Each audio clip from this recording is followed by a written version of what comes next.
Welcome to another video from Twigg Meditation. In this video we're going to explore what you rest on in meditation.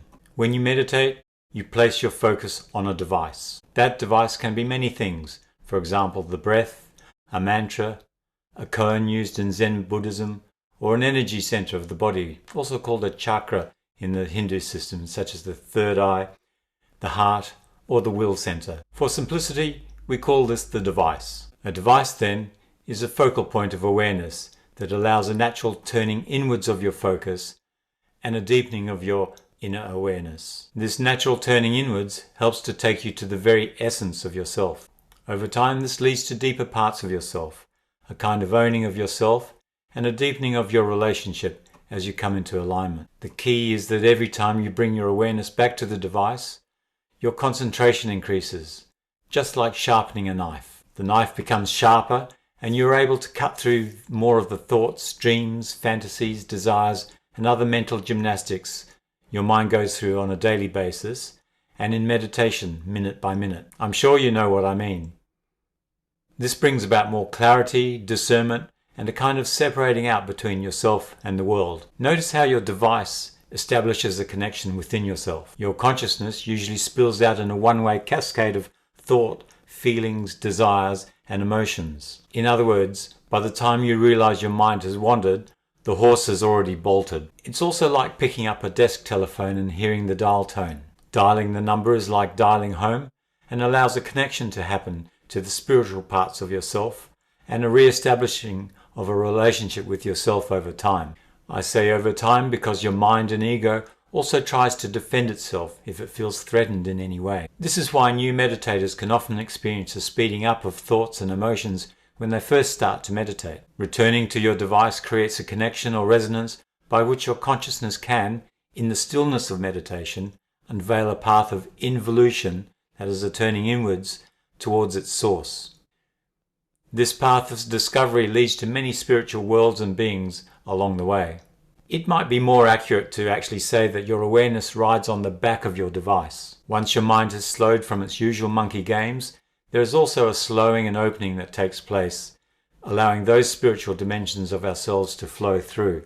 Let me know if you can relate to what I have described here in the meditations in the comments below. In future videos, we'll provide more context when we talk about awareness and consciousness in greater detail. Your device can also be used in meditation or as a kind of dynamic awareness vehicle being active in the world. By dynamic awareness, I mean remaining mindful as you go about your tasks. It's a kind of dual awareness where you retain awareness of the device and have awareness of the task you have at hand. Your device can, with practice, become a permanent focus of awareness. In spiritual practice, it is said to be a way of speeding up your spiritual quest to know yourself.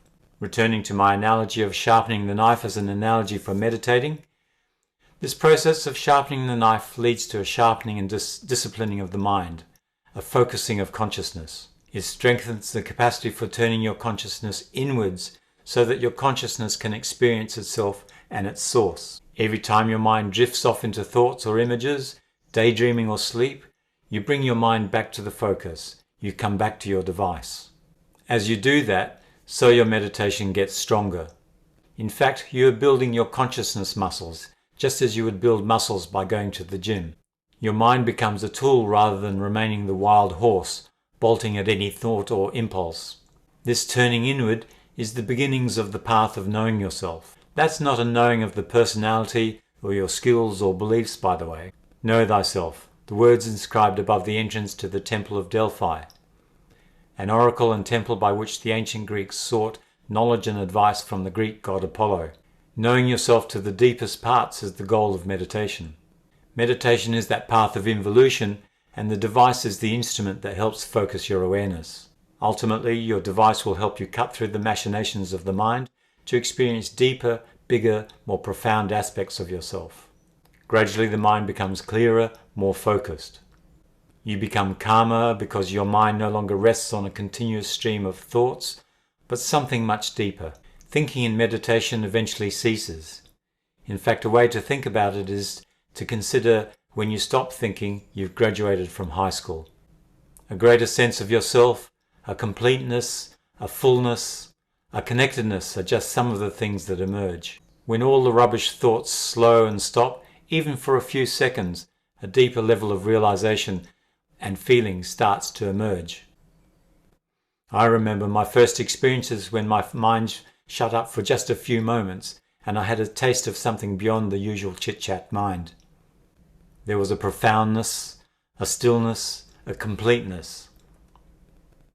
And it made me so happy. From then on, I was addicted. Which reminds me, you should be careful with meditation. Meditation can become addictive. A good kind of addiction, however. More importantly, your meditation device is a stopping point where your consciousness, rather than being caught in a torrent of thoughts, desires and emotions coming out of yourself, has a chance to travel inwards again to its source. You can begin to experience the spaces of consciousness that underlie and underpin your consciousness in the world. In other words, behind every device lie states and spaces of consciousness that connect you to deeper realities of yourself. Take, for example, a mantra.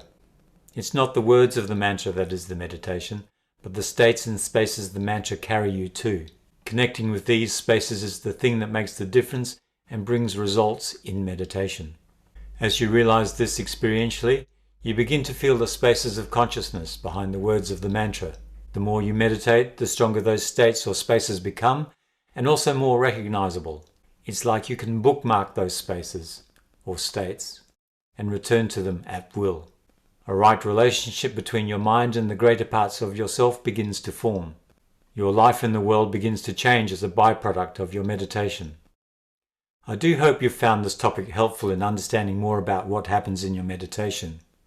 If you are finding these videos useful, please hit the like and subscribe button below, along with the notification bell. It will help me out greatly. I am grateful for your interest, however. Should you have any questions that come up about any of the topics we discuss here on this channel, please put them in the comments below. I will respond. Now, meditation has been around for thousands of years, and in this early 21st century, it's become popular again. It may be that people are rediscovering, despite all the advances in technology, health and well-being, it may be that people are rediscovering, despite all the advances in technology, health and economic well-being, that meditation still remains our greatest adventure in consciousness. And intuitively, maybe people are realizing that to find relief from the sufferings of the world, the answer is to find the space and depth inside yourself. That happens by knowing yourself to the depths of yourself, by finding unification with the hidden parts of yourself, the good, the bad, and the ugly parts of ourselves. Your adventures in consciousness begins by returning to your device. Once again, thanks for watching, and stay tuned for more tips, techniques, and context to help you achieve more from your meditation. Thank you.